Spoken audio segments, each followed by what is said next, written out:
Hi, welcome to 5 Minutes with Pastor Lutzer.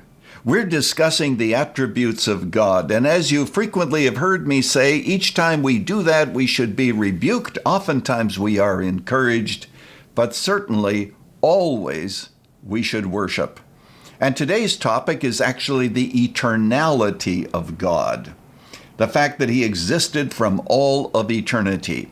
Now, it's quite easy for us to think about God existing eternally into the future, because we are actually going to be existing eternally into the future too. But when we think that God did not have a beginning, but always was, it boggles the mind. The text actually is taken from the 90th chapter of the book of Psalms. Before the mountains were brought forth, or ever you had formed the earth and the world, from everlasting to everlasting, you are God. We're going to be contemplating those words.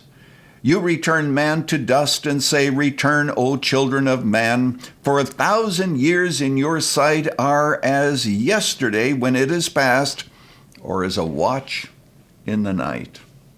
Wow. Can we agree on a basic premise?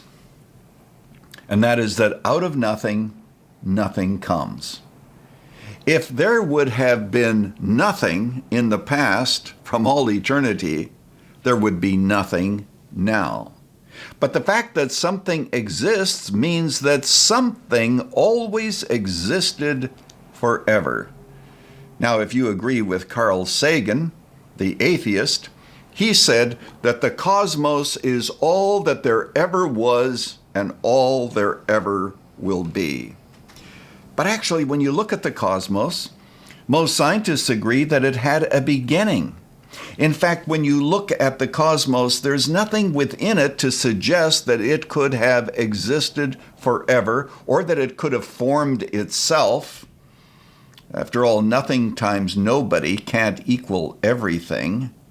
And so what we have to do is to recognize that the only way we can explain the cosmos is to believe in a God who is metaphysical, who is beyond the pushes and pulls of nature, so He doesn't need a cause. So He is the uncaused cause. So if you ask me, well, Pastor Lutzer, who created God? You are asking, who created the uncreated one? From everlasting to everlasting, thou art God. And 1,000 years in thy sight, well, they are as but yesterday. Next time, we're going to talk about God living outside of time. You know, there is a story that I have frequently heard where a man said to God one time, he said, God, how long is 1,000,000 years to you? And God said, oh, about a second. He said, God, how much is $1,000,000 to you? And God said, oh, about a penny.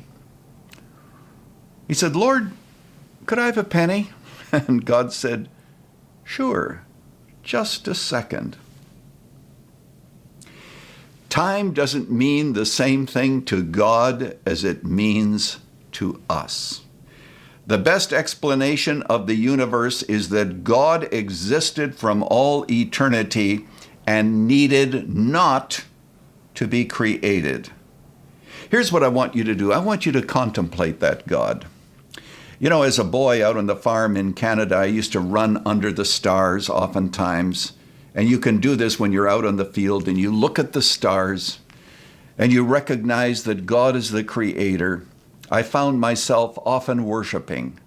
And there are times when I contemplate God and meditate on His eternality, and it seems as if my mind comes to a certain point and then it has to stop. I can't grasp it. All that I know is that this eternal God was in Christ reconciling us unto Himself. And you know, Jonathan Edwards says that the ideas of God go on for all of eternity. So what do you think we'll be doing in heaven? I think I know. We're going to be learning more and more and more about the eternal God. From everlasting to everlasting, thou art God. Today I want you to meditate on that, take some time to do it, and go with God. And I'll see you right here next time. Thanks for joining us for 5 Minutes with Pastor Lutzer, a production of Moody Church Media. If you'd like more teaching to encourage you in your Christian walk, visit moodymedia.org or follow us on Facebook at facebook.com/Moody Church Media. Join us next week as we continue to study the attributes of God together.